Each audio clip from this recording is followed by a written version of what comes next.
first of the international rail tours had just arrived at Knapford.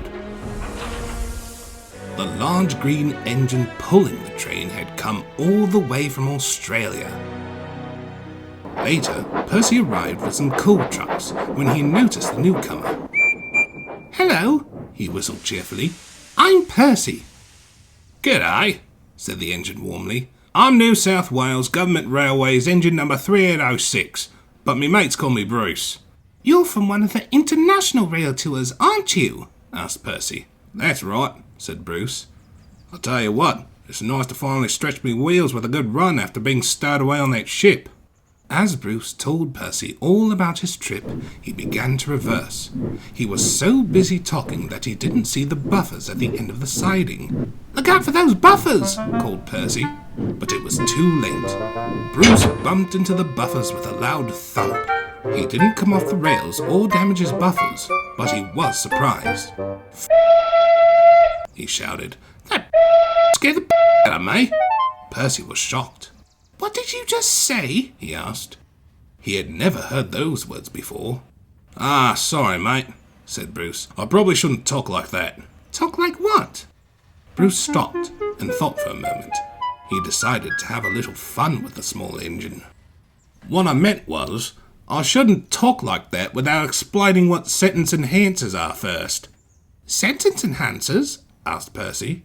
"You see," explained Bruce, "down under we love a good yarn, so we like to emphasise our experiences with certain words just for fun. In fact, we do it so much that it's leaked into daily speech for us Aussies." Percy was intrigued. "Can you teach me some of these sentence enhancers?" "Yeah, I'll learn you some," said Bruce. "Repeat after me. G'day. How the you going?" "Good day. How the you going?" "Nah, mate," said Bruce. "You palms are so uptight. You gotta be relaxed when you say it, you know. Be casual." Percy tried again. "G'day. How the you going?" "There it is," said Bruce. "Now you're sounding like an Aussie. Try this now." So Percy learnt all sorts of words from Bruce, not knowing that Bruce was tricking him to say bad words. The next day, Percy was delivering the morning mail when James came up, being his usual boastful self. "Those rail tour people couldn't get enough of me yesterday," he boasted to Percy. "They took photos of me from all angles." "I'm sure they did," groaned Percy, rolling his eyes. "I'm sure they've never seen an engine with such shiny red paint," James went on.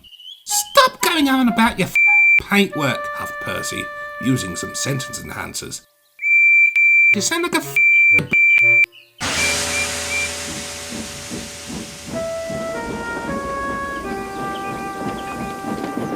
Percy puffed away, leaving James in a bewildered state. Later, Henry was filling up his tender with coal. Percy came up in a hurry. "Come on, Henry," Percy puffed. "I'm going to be late for my next job." "Be patient," sniffed Henry. "I was here first." "Well, move it, Percy shrieked. "I don't know how day, you know."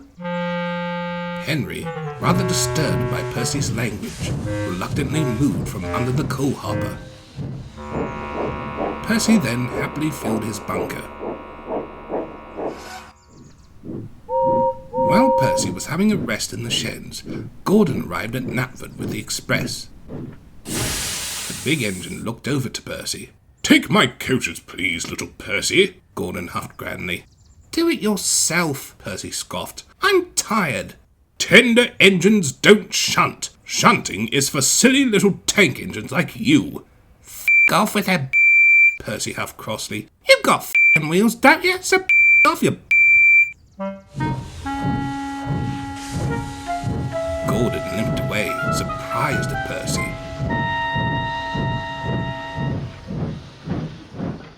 Soon, the three big engines had an indignation meeting. "Disgraceful!" fumed Gordon.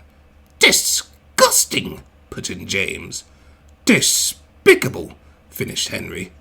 "Wherever did Percy learn such obscene language? It's most unbecoming of an engine like him." "We must tell the Fat Controller at once," said Gordon. Later, Percy was delivering the evening mail.